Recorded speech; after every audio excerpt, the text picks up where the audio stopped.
Perkenalkan, nama saya Ajeng Harunisa. Saya dari kelompok 11, Prodi Pendidikan Biologi, NIM 0609 1382 227073.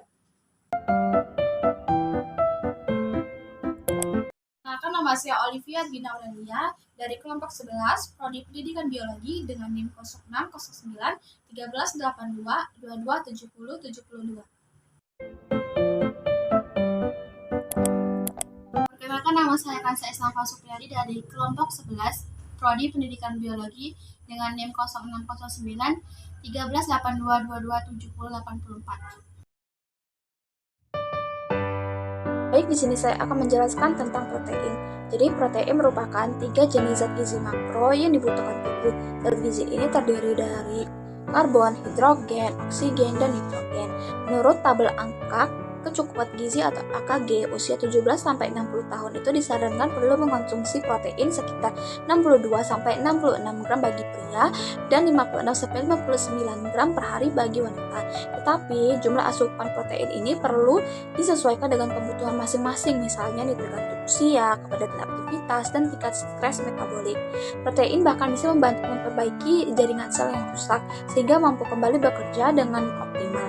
Protein juga merupakan zat gizi yang ditemukan di seluruh tubuh termasuk rambut, otot, tulang, dan kulit. Bahkan nih 20% dari tubuh kita itu terbentuk dari yang namanya protein. Protein terbentuk dari bahan pembangun yang dikenal dengan asam amino.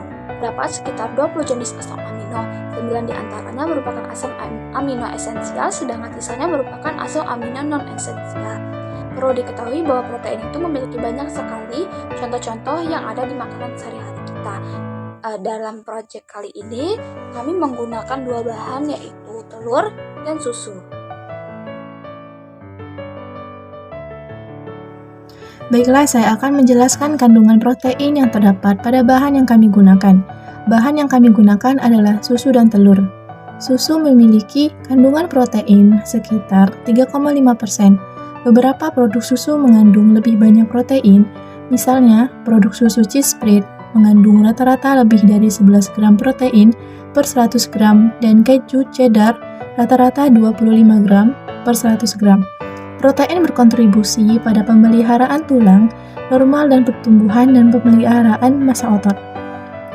Protein dalam susu terdiri dari 80% kasein dan 20% protein whey. Kasein juga disebut sebagai protein lambat dan whey sebagai protein cepat. Bahan yang mengandung protein selanjutnya adalah telur. Telur merupakan sumber protein yang sangat baik di samping susu. Telur kaya akan asam-asam amino, karbohidrat, lemak, vitamin, dan mineral. Protein telur merupakan protein yang bermutu tinggi dan mudah dicerna. Dalam telur protein, lebih banyak terdapat pada kuning telur, yaitu sebanyak 16,5%, sedangkan pada putih telur sebanyak 10,9%. Di sisi lain, hampir semua lemak terdapat pada kuning telur, yaitu mencapai 32%. Berdasar literatur, protein telur ada di dalam putih telur atau albumen dan pada kuning telurnya yaitu yolk. Putih telur mengandung 5 jenis protein, yaitu ovalbumin, ovomucoid, ovomucin, ovoconalbumin, dan ovaloclilin. Ovalbumin merupakan zat protein yang paling banyak pada bagian putih telur, yakni mencapai sekitar 75%. Ovomucoid adalah bagian yang putih telur menggumpal bila dipanaskan.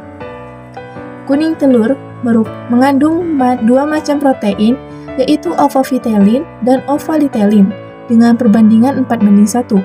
Ovovitelin adalah senyawa protein yang mengandung fosfor, sedangkan ovivitelin sedikit mengandung fosfor tapi banyak mengandung belerang atau es.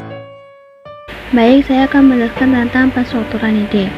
Protein hewani adalah protein yang berasal dari hewan, di mana hewan yang memakan tumbuhan mengubah protein nabati menjadi protein hewani. Contoh, daging sapi, daging ayam, susu, udang, telur, belut, ikan gabus, dan lain-lain.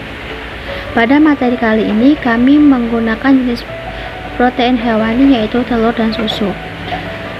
Ovomucoid adalah protein yang terdapat dalam telur yang memiliki aktivitas inti tripsin.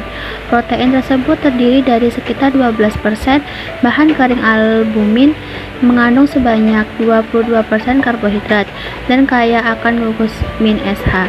Sebanyak 2% dari ovomucoid adalah sulfur.